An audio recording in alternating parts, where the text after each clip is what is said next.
नमस्कार दोस्तों, हमारी आज की कहानी का नाम है बेकदरी। कुछ भी कहो, जो दर्द बेटी को होता है ना माँ बाप का, वो बेटे को कभी नहीं होता। बेटे तो माँ बाप की ज़मीन जायदाद के बंटवारे के लिए ही उनके साथ होते हैं।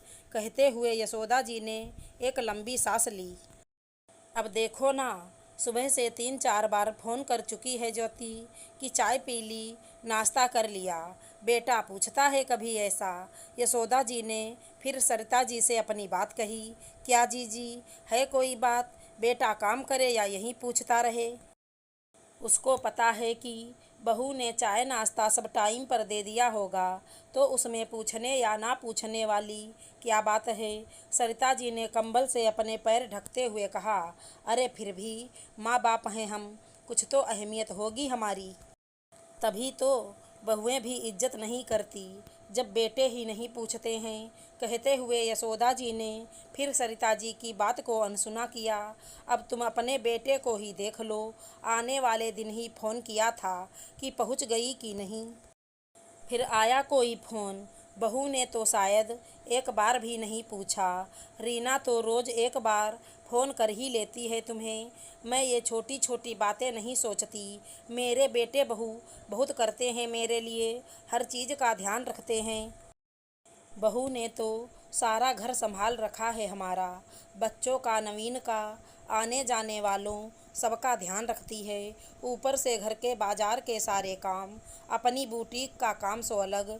मैं तो नवीन से कहती रहती हूँ, भाग्यवान हैं हम कि इतनी अच्छी बहू मिली। सरिता जी ने अपनी बहू की तारीफ करते हुए कहा, हाँ तो ठीक है ना, नवीन भी तो लाखों में एक लड़का है। एहसान किस बात का? करती है तो नवीन कितना मानता है तुम दोनों को। रीना ने भी तो कितने अच्छे से अपना घर संभाला है। वो तो शुरू से ही हुनरमंद है हमारी रीना। यशोदा जी ने सरिता जी के बच्चों की तारीफ करते हुए कहा, एक बात बोलूं, तुम्हें अपनी सोच बदलने की बहुत ज़रूरत है। मुझे तुम्हारी बातें सुनकर हमेशा ऐसा लगता है कि तुम्हारे बेटे बहू में कोई कमी नहीं है। वो जितना कर सकते हैं उससे ज़्यादा तुम्हारे लिए करते हैं, लेकिन तुम्हारा अपनी लड़की के प्रति इतना मोह है कि तुम उसके चलते कभी बेटे बहू को इज्जत दे ही नहीं पाती। अब देखो ना, मैं बात कर रही हूँ अपने बेटे बहू की, तुम रीना के गुण गाने लगी। सरिता जी ने अपनी बात रखी ही थी कि तो क्या बेटियों से प्यार करना गलत है? रीना जितना दुख दर्द बांट लेती होगी तुम्हारा, उतना कोई नहीं बांटता होगा। बेटियां दिल की बात समझती हैं। यशोदा जी ने सरिता जी को टोकते हुए कहा, यही तो तुम्हारी सोच जैसी है, तुम्हें दुनिया वैसी ही दिखती है। मैं तो अपनी कहूँ तो रीना क्या दुख दर्द बांटती है मेरा सिर्फ बोलने से। शादी से पहले वो एक अल्हड़ लड़की थी, जैसे सब होती हैं।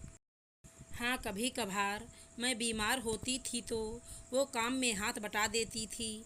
वो तो मेरा नवीन भी करता था।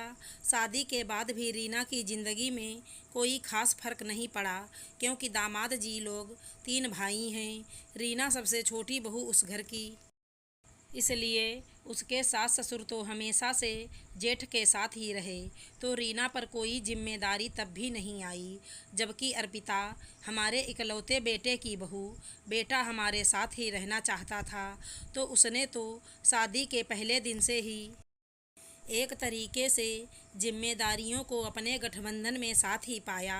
मैं तो खुशनसीब मानती हूँ अपने को कि बिना किसी मनमुटाव के उसने हमें अपना लिया।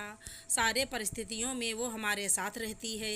रीना नहीं, रीना के वहाँ हम मेहमान, हमारे वहाँ वो। जो भी सुख दुख हो, बहू ही खड़ी रहती है। यहाँ तक कई बार बेटे से बढ़कर काम कर जाती है। और ये कोई मेरी बहू की बात नहीं है, जो सास ससुर के साथ रहती हैं वो करती ही हैं। बस उनके काम को सम्मान तभी मिल पाता है जब हम उनके कामों को बेटी मोह से ऊपर उठकर देखते हैं। सच्चाई तो ये है कि जिस घर में बेटियों का मोह ज़्यादा होता है ना, वहाँ बेटे बहुओं के सम्मान की बेकदरी होती है, क्योंकि हाय मेरी बेटी से ही फुर्सत नहीं होती। वरना कायदे से देखा जाए, बेटी तेरी हो या मेरी, कौन आकर हमारा करके जा रही है। बेटियां पूछ लेती हैं, चाय पी ली, तो वो गुड़ी हो गईं, और जो बिस्तर पर बैठाकर चाय पिला रही है उसका कोई गुड़ नहीं। जो बेटा दिन रात मेहनत करके उस रोज़मर्रा की चाय का इंतज़ाम करने में अपनी हड्डियां गला रहा है, उसके लिए हम कहेंगे वो पूछता नहीं है कोई बात।